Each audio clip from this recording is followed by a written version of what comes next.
రెండోసారి ముఖ్యమంత్రిగా ప్రమాణ స్వీకారం చేసిన కేసీఆర్ తనతో పాటు మొహమ్మద్ అలీకి మాత్రమే మంత్రిగా అవకాశం కల్పించారు. అప్పటినుంచి విస్తరణపై పలు రకాల వార్తలు వస్తూనే ఉన్నాయి. అదిగో మంత్రి పదవి అంటే విరిగి మంత్రులు అంటున్నారు.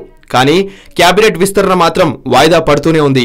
ఈ నెల 17న అసెంబ్లీ సమావేశాలు మొదలు కానున్న నేపథ్యంలో ఈ నెల 18న లేకపోతే 30న మంత్రివర్గ విస్తరణ జరిగే అవకాశాలు ఉన్నాయని వార్తలు వచ్చాయి. అయితే మంత్రివర్గ విస్తరణకు ఇప్పటి వరకు అధికారికంగా ముహూర్తాన్ని ప్రకటించలేదు. దీంతో మంత్రి పదవుల ఆశావాహులు, వారి సన్నిహితులు మంచి రోజులు, తిథుల ప్రతిపాదికన రకరకాల తేదీలను క్యాబినెట్ విస్తరణకు సంబంధించి అంచనా వేసుకుంటున్నారు. ముహూర్తం దృష్ట్యా 18న క్యాబినెట్ విస్తరణ చేపడతారనే ప్రచారం తొలత జరిగింది. ఒకవేళ అప్పుడు కాకపోతే ఈ నెల 30న మంత్రివర్గ విస్తరణ ఉంటుందని అభిప్రాయాలు టీఆర్ఎస్ వర్గాల్లో వ్యక్తమయ్యాయి. తాజాగా క్యాబినెట్ విస్తరణ జనవరిలో ఉండకపోవచ్చని, ముహూర్తం ఫిబ్రవరి వరకు వెళ్లొచ్చని తాజాగా కొత్త అంచనా మొదలైంది. ఈ నెల 16న గవర్నర్ వద్ద ప్రోటెం స్పీకర్ ప్రమాణ స్వీకార కార్యక్రమం ఉంది.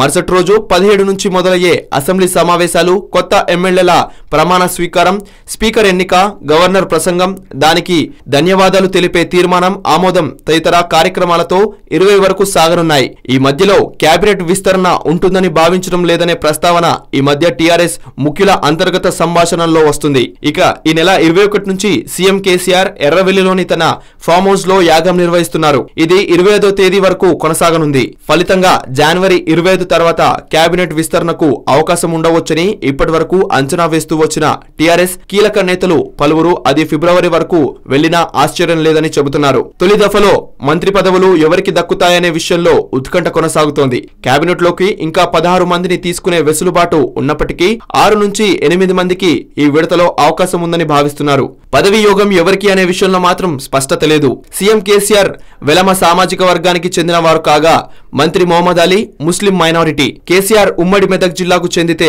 మొహమ్మద్ అలీ హైదరాబాద్ వాసి. మొదటి విడత కనీసం 7గురిని క్యాబినెట్ లోకి తీసుకుంటారనే అంచనాలున్నాయి. అందులో 2 రెడ్డి సామాజిక వర్గానికి చెందినవారు, ఒకరు ఎస్సీ, ఒకరు ఎస్టీ, ఒకరు మహిళ, 2 బీసీ సామాజిక వర్గానికి చెందినవారు ఉంటారనే అభిప్రాయాలు వ్యక్తమవుతున్నాయి. ఈ లెక్కన వెలమ సామాజిక వర్గానికి చెందిన కేటీఆర్, హరీష్ లకు తొలి విడతలో అవకాశం లేనట్టే అని తెలుస్తుంది. హలో, మిమ్మల్నే యోయో టీవీ యాప్ డౌన్లోడ్ చేసుకున్నారా? ఇంకా లేదా? మీ యాప్ స్టోర్ కి వెళ్ళి వెంటనే డౌన్లోడ్ చేసుకోండి.